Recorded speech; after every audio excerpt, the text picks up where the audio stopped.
कहते हैं कि जब दुश्मन घर के अंदर हो तो जंग और ज्यादा खतरनाक हो जाती है। और इस वक्त ठीक यही हो रहा है योगी आदित्यनाथ के साथ। या यूं कहें कि योगी को जिस बात का डर सता रहा था वही हो चुका है। वैसे तो बीजेपी में ज्यादातर नेता योगी के खिलाफ कुछ बोलने में या एक्शन लेने में काफी डरते हैं, मगर अंदर ही अंदर योगी के खिलाफ तगड़ी तैयारी चल रही है। और अखिलेश भी इस बात से दंग रह गए हैं। अब क्या है पूरी सियासी कहानी, इस वीडियो में आपको सब कुछ बताएंगे। नमस्कार, मेरा नाम है तनीषा और आप देख रहे हैं न्यूज सर्कल। तो दोस्तों, अब योगी के लिए चीजें आसान नहीं होने वाली है, क्योंकि अब सुप्रीम कोर्ट उनके पीछे लग चुका है। साफ शब्दों में कह दिया गया है कि अगर बुलडोजर वाली कार्रवाई करोगे तो अंजाम बुरे होंगे। मगर सिर्फ बात यही नहीं रुक रही है, योगी अब अपनी पार्टी के अंदर भी घिरते हुए नजर आ रहे हैं। कैसे इसकी बिसात पूर्वांचल से बिछी हुई है, उसकी कहानी हम आपको बताएंगे, लेकिन उससे पहले पश्चिम उत्तर प्रदेश से कैसे बगावत के स्वर गूंज चुके हैं उसके बारे में जान लीजिए। तो हाल ही में गाजियाबाद के लोनी से विधायक नंद किशोर गुर्जर ने खुलकर अफसरशाही के खिलाफ मोर्चा खोला। योगी पर उन्होंने जमकर निशाने साधे। उन्होंने एक वीडियो जारी किया जिसमें उन्होंने कहा है, मैं बीजेपी का विधायक हूं लेकिन मेरी सुनवाई नहीं हो रही है। अफसर मुख्यमंत्री कार्यालय के नाम पर तानाशाही कर रहे हैं। अगर यही हाल रहा तो मैं इस्तीफा दे दूंगा। गुर्जर की यह चेतावनी सिर्फ अफसरों के खिलाफ नहीं थी, ये सीधा संकेत था कि पार्टी के भीतर ही अब योगी मॉडल को लेकर सवाल उठने लगे हैं। उन्होंने तो यहां तक कह दिया कि ये सरकार सबसे भ्रष्ट सरकार है। दरअसल ये विरोध के स्वर क्यों उठ रहे हैं, उसे समझना काफी जरूरी है। 2024 के लोकसभा चुनाव में यूपी में बीजेपी के कमजोर प्रदर्शन के बाद से ही योगी के खिलाफ पार्टी के अंदर से आवाज उठने लगी है। 2019 में जहां पार्टी ने 62 सीटें जीती थी, वहीं 2024 में ये संख्या घटकर 33 पर आ गई। समाजवादी पार्टी और कांग्रेस के गठबंधन ने बीजेपी को कड़ी टक्कर दी और कई अहम सीटें उनसे छीन ली। इस हार के बाद योगी की कार्यशैली और नेतृत्व पर सवाल उठने शुरू हो गए। तो वहीं पार्टी के अंदर कुछ नेताओं का मानना है कि योगी की सख्त छवि और बुलडोजर मॉडल ने जहां एक वर्ग को प्रभावित किया, वहीं दूसरी ओर कई मतदाताओं को नाराज भी कर दिया है।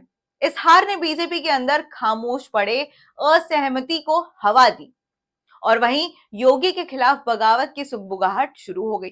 अंदर की खबर यही है कि उत्तर प्रदेश के उप मुख्यमंत्री केशव प्रसाद मौर्य योगी के खिलाफ सबसे मजबूत आवाज माने जा रहे हैं।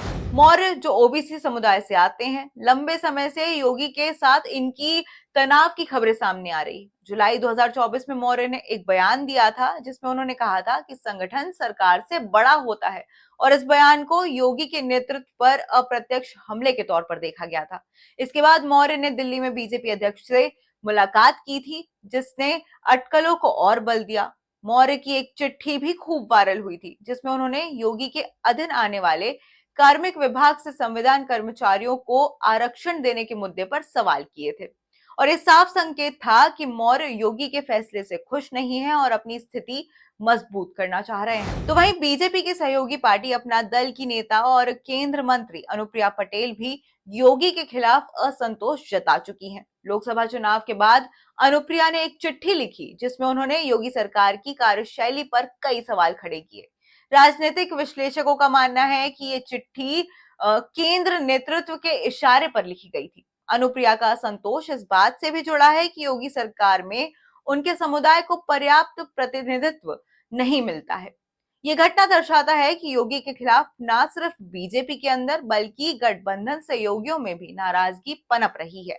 निषाद पार्टी के नेता और योगी सरकार में मंत्री संजय निषाद भी समय समय पर असंतोष जताते रहते हैं। निषाद समुदाय को बीजेपी का वोट बैंक माना जाता है, लेकिन लोकसभा चुनाव में इस समुदाय का समर्थन कमजोर पड़ता दिख रहा है। संजय निषाद ने योगी सरकार पर अपने समुदाय की उपेक्षा का भी आरोप लगाया है। इसके अलावा कुछ बीजेपी विधायकों और सांसदों ने भी खुलकर नहीं लेकिन अप्रत्यक्ष रूप से योगी की कार्यशैली की आलोचना की। आगरा के विधायकों की एक बैठक में कुछ नेताओं ने योगी से हार के कारणों पर सवाल किया। योगी की टेंशन बढ़ाने वाली कई वजह सामने दिख रही है। सबसे पहली तो उनकी सख्त छवि और बुलडोजर नीति, क्योंकि अब ये विवाद में आ चुका है। सुप्रीम कोर्ट ने 2024 में बुलडोजर कार्रवाई पर रोक लगाई है और इसे अमानवीय और गैर कानूनी करार दिया है।